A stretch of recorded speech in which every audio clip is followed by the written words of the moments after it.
آج کے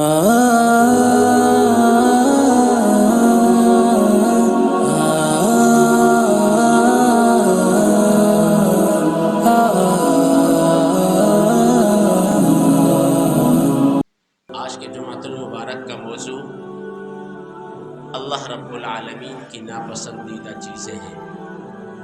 ہر انسان کا مزاج الگ ہے، ہر انسان کی پسند اور ناپسند دونوں جداگانہ ہیں۔ کسی انسان کو مکمل آرائش کے ساتھ عمدہ تعمیر شدہ ٹائل اور ماربلوں سے مزین نرم دہ قالین اور عمدہ و بہترین نرم گداز صوفوں پر رہنا، بیڈ پر رہنا پسند ہے۔ کچھ لوگ ایسے ہیں جنہیں ہر گھڑی، ہر ساعت، ہر لمحہ وہ اپنی پسند کو دور رکھ کر اللہ رب العالمین اور اس کے محبوب کی پسندیدہ چیزوں کے مطابق اپنی پسند کا اختیار رکھتے ہیں۔ اللہ رب العالمین نے قرآن مجید کے اندر جن ناپسندیدہ چیزوں کا تذکرہ فرمایا، اس کے لیے اللہ نے قرآن میں 3 قسم کے الفاظ بیان فرمائے ہیں۔ ایک ہے واللہ لا یحب،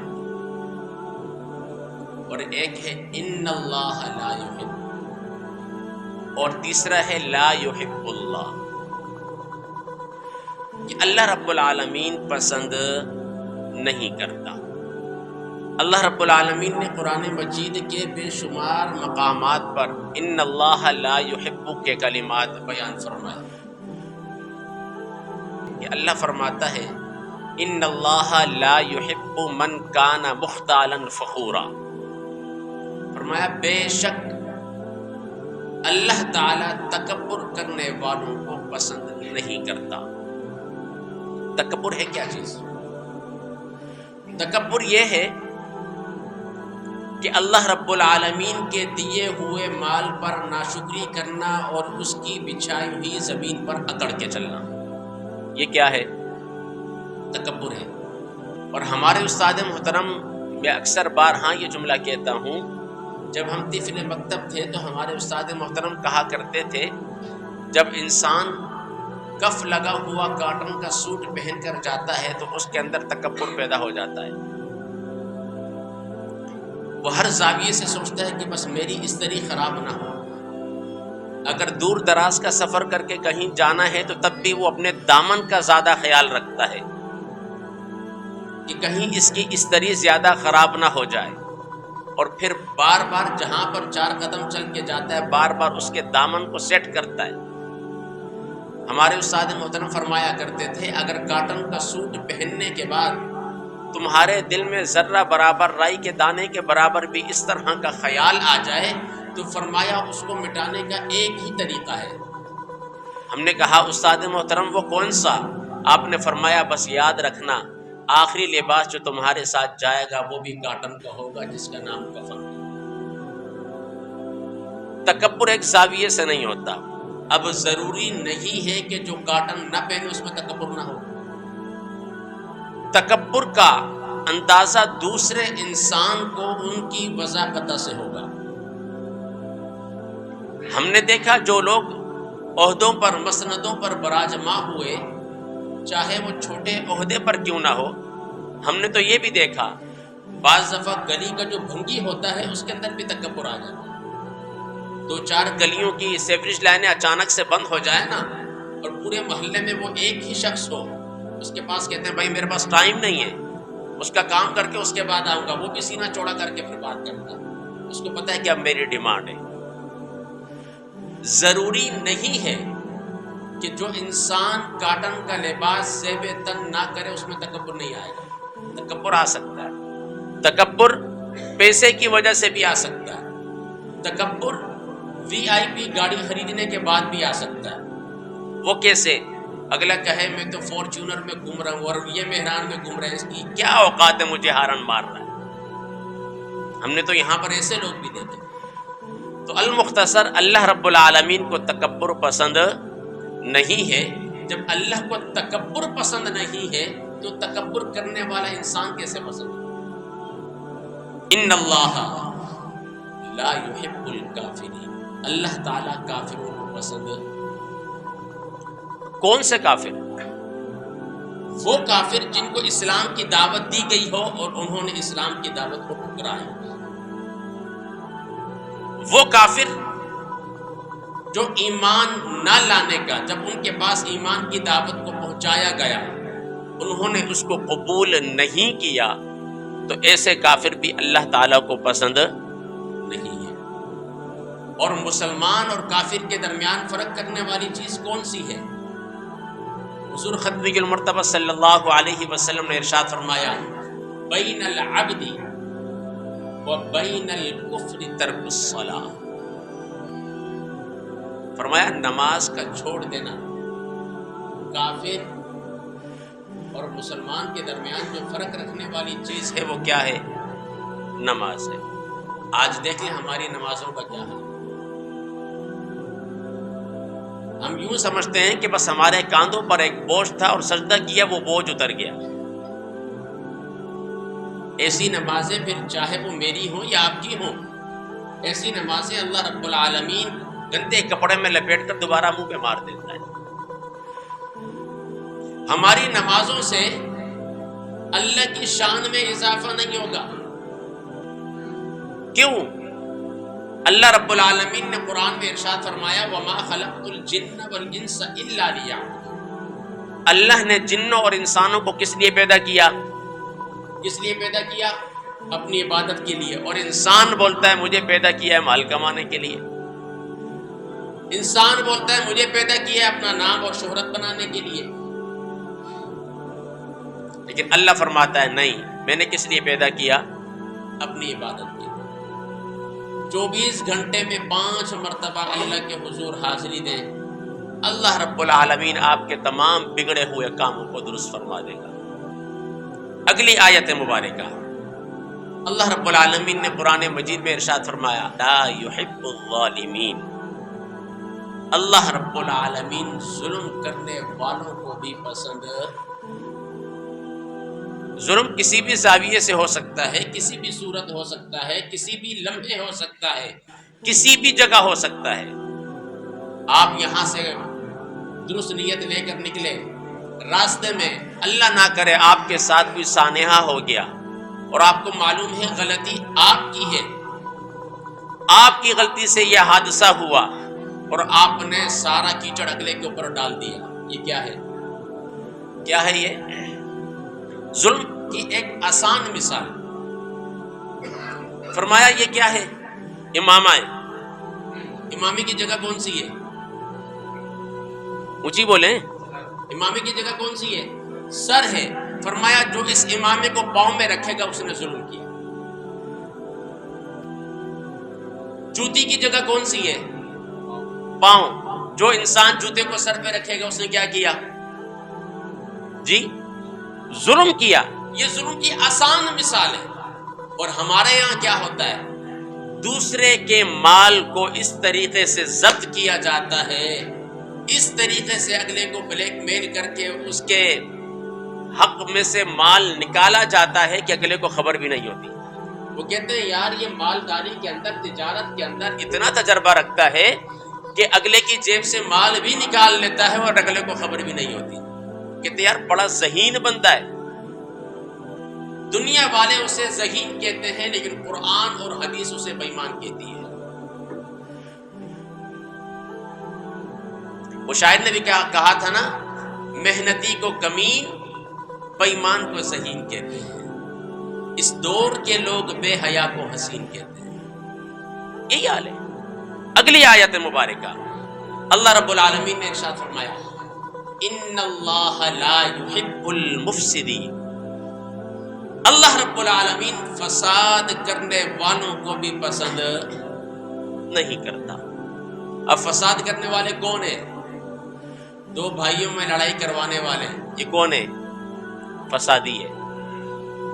اور اکثر جب انسان کسی کے منہ پر سچ کہے نا، کسی کے منہ پر سچ کہے تو وہی شخص جس نے اس کے منہ کے سامنے سچ کہا ہوتا ہے وہی شخص ہر انسان کی آنکھ کو چبھتا ہے.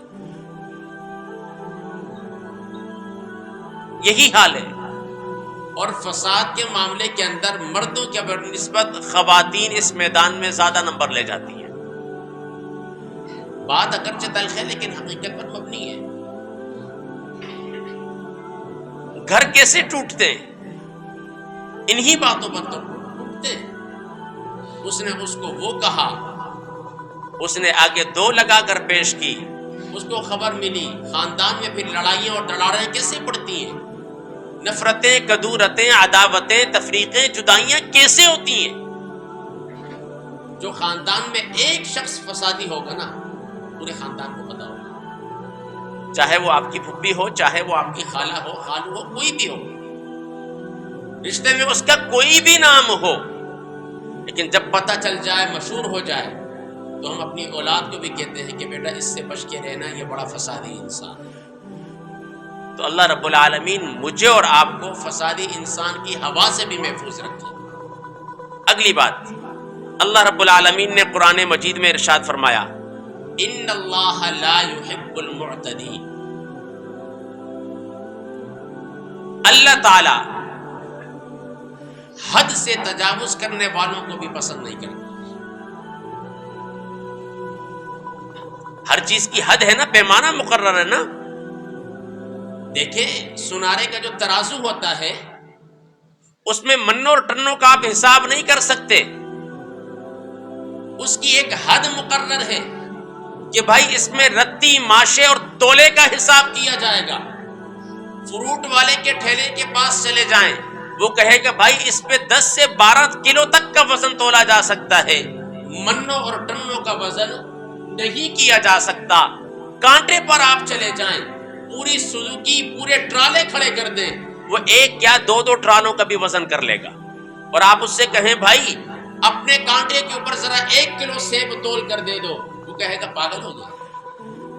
تو ہر چیز کی اللہ رب العالمین نے ایک حد مقرر کی ہے. دین اسلام کے اندر حد کسے کہتے ہیں؟ حضور اکرم صلی اللہ علیہ وسلم نے آسان لفظوں میں ارشاد فرمایا اللہ رب العالمین نے جہاد کا حکم دیا، اور جہاد مسلمان کا مسلمان کے ساتھ لڑنے کو جہاد نہیں کہتے، اسے فساد کہتے ہیں. مسلمان اگر کافر سے وطن کے دفاع کے لیے، اسلام کے دفاع کے لیے، ملت کے دفاع کے لیے جنگ کرتا ہے تو اسے جہاد کہا جاتا ہے. کیا کہا جاتا ہے؟ اور سنیں حضور اکرم صلی اللہ علیہ وسلم نے جنگ کے اندر بھی حد رکھی. فرمایا جب تم کافروں کو قتل کر دو نا، فرمایا ان کو قتل کرنے کے بعد ان کے اعضاء کو مت کاٹنا. یہ کیا ہے؟ حد ہے نا. اب ہم کہیں یار وہ تو کافر تھا تو چھوڑنا نہیں چاہیے، اس نے ہمارے مسلمانوں کو ایسا مارا تھا ہم بھی ایسا مارے، لیکن نہیں، اسلام نے حد مقرر کر دی. فرمایا مر گیا، واصل جہنم ہو گیا، بس ضرورت نہیں. اب ہمیں کوئی ضرورت نہیں اس کی آنکھیں نکالنے کی، ہمیں کوئی ضرورت نہیں اس کے کان کاٹنے کی، ہمیں کوئی ضرورت نہیں اس کے ہاتھ کاٹنے کی. حد مقرر ہے. ان اللہ لا يحب المعتدین. رشتہ دار جو ہو نا ان کی بھی ایک حد مقرر ہے. اور یاد رکھیں ہر انسان کو اتنی عزت دے جتنی عزت کے وہ قابل ہے. اور کہتے ہیں کہ اگر حد سے زیادہ عزت دینے لگ جاؤ نا، حد سے زیادہ تکریم کرنے لگ جاؤ. مثال دیتا ہوں میں آپ کی. ایک آپ کے آفس کا پیون ہے، کام کرنے والا ہے، مسلمان ہے مسلمان، لیکن اگر آپ اس کی دینداری، تقوی اور پرہیزگاری کی وجہ سے ہاتھ چومتے ہیں تو یہ درست ہے. ہم نے اکثر دیکھا بڑے بڑے علماء کو جنہوں نے دنیا کے تاجروں کے ہاتھ چومے. ہم تو اللہ والوں کے ہاتھ چومتے ہیں، ہم تو اپنے ماں باپ کی دست بوسی کرتے ہیں، قدم بوسی کرتے ہیں.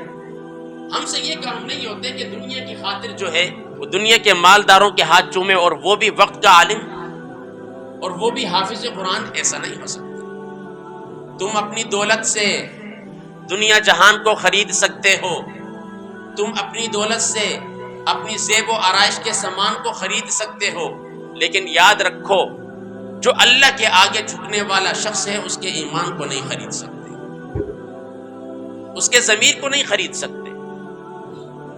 اگلی بات، اللہ رب العالمین نے قرآن مجید میں ارشاد فرمایا انہ لا یحب المسرفین، فرمایا اللہ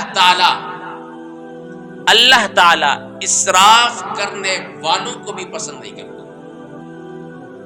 اللہ رب العالمین نے قرآن مجید کے ایک مقام پہ ارشاد فرمایا فضول خرچی کرنے والا پتہ ہے کس کا بھائی ہے؟ شیطان کا بھائی ہے۔ المختصر یہ ہے کہ فضول خرچی کسے کہتے ہیں؟ ایک وقت میں آپ چاہیں تو 200 روپے کا کھانا پیٹ بھر کر کھا سکتے ہیں، اور آپ اکیلے ایک ایسے ہوٹل پہ چلے جائیں جہاں پر ایک وقت میں 20,000 روپے کا کھانا کھا رہے ہیں، اور آپ کو معلوم ہے اس 20,000 سے میں کئی پیٹوں کو بھر سکتا ہوں۔ اور یاد رکھو حضور اکرم صلی اللہ علیہ وسلم نے ارشاد فرمایا جس نے بھوکے کو کھانا کھلایا وہ قیامت کے دن میرے جھنڈے کے سائے تلے ہوگا۔ اور اگر گھر میں مہمان آ جائے پریشان نہ ہو۔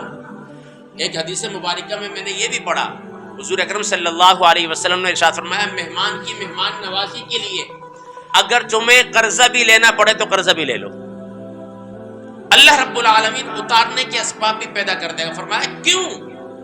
علماء نے محدثین نے اس حدیث کے ضمن میں لکھا کہ جب مہمان تمہارے گھر میں آتا ہے تو اللہ کی رحمت لے کر آتا ہے چاہے وہ کتنا ہی گناہگار کیوں نہ ہو، اور فرمایا جب وہ گھر سے نکلتا ہے تو تمہارے گھر کے سارے گناہوں کو لے کر باہر جاتا ہے، اور فرمایا میزبان کو اللہ رب العالمین ایک ایک لقمے پر مقبول حج کا ثواب عطا فرماتا ہے۔ آج ہم 16 لاکھ 17 لاکھ روپے لگا کر حج پر جاتے ہیں، پتہ نہیں قبول ہوتا ہے کہ نہیں ہوتا۔ کیا خیال ہے یہ چھوٹا حج اچھا نہیں ہوتا؟ مہمان کی مہمان نوازی کر دیں، بہترین کھانا اسے پیٹ بھر کر کھلا دیں، اللہ تعالیٰ ایک ایک لقمے پر مقبول حج کا ثواب دے گا۔ اور جن کے والدین حیات ہیں وہ ماں باپ کی زیارت کریں، اللہ انہیں بھی مقبول حج کا ثواب عطا فرمائے گا۔ اگلی بات، اللہ رب العالمین نے قرآن مجید کی اگلی آیت مبارکہ کے اندر ارشاد فرمایا ان اللہ لا يحب الخائنین، اللہ رب العالمین دغا بازی کرنے والوں کو، دھوکہ دینے والوں کو بھی پسند نہیں کرتا۔ آج ہم دیکھتے ہیں دھوکہ دینے میں مسلمان سر فہرست، دغا بازی کرنے میں مسلمان سر فہرست، جھوٹی قسمیں کھانے میں مسلمان سر فہرست۔ کیا بات ہے؟ آپ اللہ رب العالمین کے ناپسندیدہ شخص کیوں بننا چاہ رہے ہیں؟ ہونا تو یہ چاہیے تھا بحیثیت مسلمان کلمہ پڑھ لینے کے بعد مجھے اور آپ کو اللہ رب العالمین کا پسندیدہ بندہ بننا چاہیے تھا، لیکن ہم ایسی جگہوں پر شاید لا علم کی وجہ سے، شاید علم نہ ہونے کی وجہ سے ہم ایسے کام کر رہے ہیں، لیکن آج کے بعد تو آپ کو علم ہو گیا نا۔ اللہ رب العالمین دغا بازی کرنے والوں کو بھی پسند نہیں فرماتا۔ اگلی آیت مبارکہ اللہ رب العالمین نے ارشاد فرمایا ان اللہ لا يحب الفرحین، اللہ رب العالمین اترانے والوں کو بھی پسند نہیں کرتا، اترانے والوں کو بھی پسند نہیں کرتا۔ اور سنیں یہ تو وہ فہرست تھی جو مطالعے کے دوران میں نے قرآن مجید کی آیات مبارکہ کا انتخاب کیا، نکالا بیچ میں سے، وہ آپ کے سامنے پیش